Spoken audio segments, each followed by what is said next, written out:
안녕하세요. 오늘 저희는 신약 성서 배경 공부의 마지막으로 이스라엘의 조세 제도에 대해 함께 알아보겠습니다.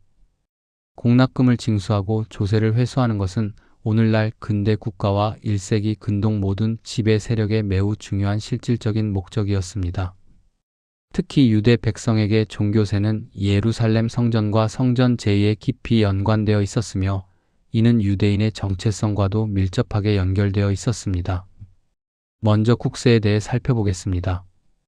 페르시아에서 그리스도로 패권이 넘어가면서 조세제도 체계도 크게 바뀌었습니다. 이때 통치자가 직접 세금을 거두는 대신 임차인을 통해서 세금을 징수하게 됩니다.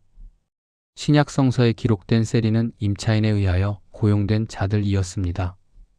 이 임차인들은 입찰을 통해 지배 국가로부터 징수권을 사들였고 그들은 개인 혹은 집단으로 활동했습니다. 이들은 왕실 재정부에서 일하는 징수관리와 납세자 사이에 있는 중간자 역할을 했죠. 임차인들은 할당된 양을 징수하지 못할 경우 최종적인 책임을 져야 했습니다. 역사가 요세푸스에 따르면 요셉은 22년간 세금 징수 업무를 맡아 유대 지역의 전설적인 경제적 부를 얻었다고 전해집니다. 당시 조세의 종류에는 조공, 인두세, 왕관세, 소금세 등이 있었습니다. 데메트리오 1세는 밭에서 나는 소출의 3분의 1과 나무에서 나는 과일의 2분의 1을 바치라고 요구했습니다. 또한 세레오코스 4세 통치기에는 유대 지역에 할당된 세금이 300달란트에 낙찰되었으나 여기서 언급된 달란트는 금의 계량 단위입니다. 야손은 이를 360달란트로 올리고 추가로 80달란트를 더 주겠다고 약속했으며 150달란트를 일시불로 지불하겠다고 약속하는 등 정치적 지배자와 유대 지역 임차인 사이에는 복잡한 조세 거래가 이루어지기도 했습니다. 유대 하스몬 왕조 치하에서 조세 제도를 보면 주전 142년에 데메트리오 2세와 시몬의 지도 아래 유다는 시리아의 조공 의무에서 완전히 해방되었습니다. 이후 유다는 오히려 자기에게 예속된 지방인 갈릴리와 사마리아 지역에 조공 의무를 부과하기 시작했습니다. 로마 치하의 조세를 살펴보면 기원전 47년에 로마는 징수원을 통한 유다 지역의 조세 징수를 완전히 금지했습니다. 당시 히르카누스는 유대의 대제사장으로서 11조를 받을 권리를 가졌고 안식년에는 조세를 면제해주기도 했습니다. 시리아 총독 카시우스는 유다 지역에서 무려 700달란트를 거두려 했고 당시 갈릴리의 군대 사령관이었던 헤롯은 부여된 세금을 제일 먼저 갖다 바치며 충성심을 보이기도 했습니다. 헤롯 왕조 치하의 상황을 이어서 보겠습니다. 기원전 37년 헤롯이 정권을 잡으면서 유대 백성은 로마의 조공을 바쳐야만 했습니다. 헤롯은 옥타비아누스에게 800달란트를 바치기도 했죠. 따라서 헤롯 치하의 유대인들은 로마에 대한 조공과 헤롯 왕가를 위한 세금을 이중으로 바쳐야 했습니다. 헤롯의 아들인 아켈라오 통치하의 유대인들은 이러한 부담에 지쳐 비밀리에 로마의 사절단을 보내 로마의 행정관을 파견해 달라고 요청할 정도였습니다. 후에 아켈라오는 자신의 반대하는 자들에 대한 혹독한 보복과 실정이 겹쳐 로마에 의하여 폐위되었습니다. 아켈라오 시대 이후 로마는 유대에서 직접 세금을 거두기 시작했습니다. 이를 위한 호구조사가 바로 누가복음에 등장하는 내용입니다. 이 호구조사는 토지세와 인두세를 징수하기 위한 것이었죠. 당시 한 가정의 모든 남자는 만 14세부터 여자는 12세부터 조공의 의무를 져야 했습니다.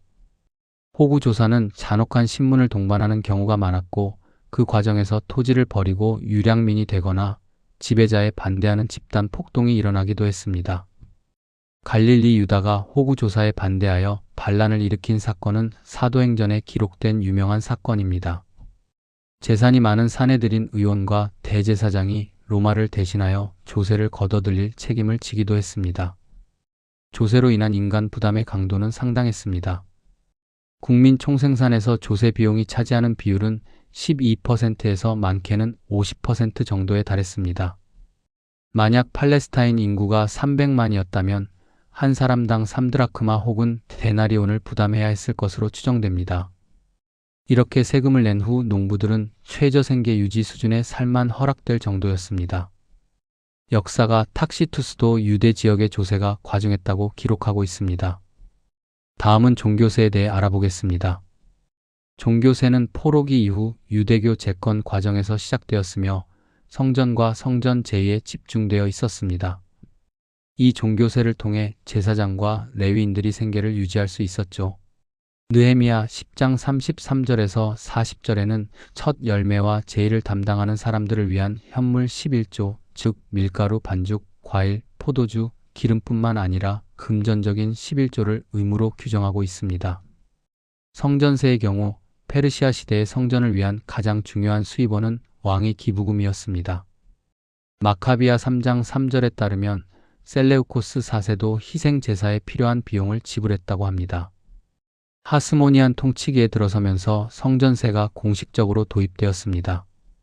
이때는 심지어 디아스포라 유대인까지 매년 반 세겔을 납부하게 되었습니다. 탈무드에 따르면 민수기 28장 4절을 근거로 희생 제사는 개인이 자발적으로 바쳤을 것이라 주장하기도 하고, 다른 이들은 민수기 28장 2절을 근거 본문으로 주장하기도 합니다. 3세부터 62세의 모든 사람이 납세 대상이었으며 성전세는 신뢰할 만한 사람이 거두고 대표자를 예루살렘에 파견하여 성전에 보관했습니다. 전달 과정에서 약탈을 염려하여 많은 순례자들이 함께 이동하는 경우가 많았죠. 마태복음 17장 22절에서 27절에는 예수님께서 성전세를 내시는 장면이 기록되어 있습니다. 에센파인 쿰란 공동체가 성전세를 냈는지는 확실하지 않습니다. 이들은 성전세가 아닌 다른 봉헌물을 보냈을 것으로 추정됩니다. 이 성전세는 거룩한 돈 혹은 속전이라 불렸습니다. 성전에는 성전 당국이 허락한 환전상이 있었는데 이들은 8%의 추가액을 받았습니다. 또한 성전 안에서는 동물 매매가 허락되지 않았으며 동물의 거래는 성문 바깥에서만 가능했습니다. 성전에는 성전 내부 회랑에 보물을 쌓아두는 방들이 따로 있었습니다. 여인의 뜰에는 나팔 모양의 모금함이 13개 있었고 그 위에는 각각의 목적이 씌어 있었습니다. 성전을 위한 예물에는 부동산도 있었고 심지어 노예도 있었습니다. 다음은 제사장을 위한 세금입니다. 빵, 첫 열매, 그리고 11조가 이에 해당했습니다. 첫째 11조는 레위인을 위한 것이었는데 그중 10분의 1은 제사장들의 몫이었습니다. 하지만 일부를 제외한 대부분의 제사장들은 매우 비난한 삶을 살았습니다. 침례요한의 아버지 사가랴도 제사장이었습니다. 예루살렘 성전에 보관된 보물과 성전세에 대한 이방 지도자들의 습격은 여러 번 있었습니다. 주전 169년에는 안티오코스 4세가 성전의 장식품과 금은 다른 값비싼 기물들을 빼앗고 1800달란트를 훔쳐갔습니다. 주전 54년에서 55년에는 로마의 집정관 크라수스가 성전 기둥의 금을 모조리 벗겨내고 2000달란트를 탈취했습니다. 주전 4년에는 로마의 재정장관 사비누스가 성전 보물을 탈취하기도 했습니다. 주님을 재판했던 빌라도는 수로 공사의 비용을 충당하기 위해 성전 금고의 돈을 가져갔으며 마지막으로 주후 66년 로마와 유대 전쟁 직전 성전 창고에서 17달란트를 가져가 조세 부족을 메우려 했고 이것이 계기가 되어 대규모 반란이 일어나게 됩니다. 이 외에도 주전 62년에서 61년 사이에는 총독 플라쿠스가 성전세를 보관하는 장소에서 120달란트를 탈취하기도 했습니다. 거두어진 성전세는 예루살렘의 공공과제, 즉 건설 사업, 성벽 축조, 수로 사업 등을 위한 비용과 구율 사업의 비용으로 사용되었습니다. 때로는 성전이 부유한 개인 재산의 보관소로 사용되기도 했습니다. 1세기 유대인이나 오늘날 성도들 또한 이 땅에서 삶은 국가 사회와 함께하게 되어 있고 그 대가로 요구된 최소한이 세금입니다. 오래전 한 기독교 사업가는 자신의 간증문에서 온전하게 세금을 내고도 사업을 할 수 있다는 것을 보여주기 위하여 사업을 시작했다고 자신의 자서전에서 고백하고 있었습니다.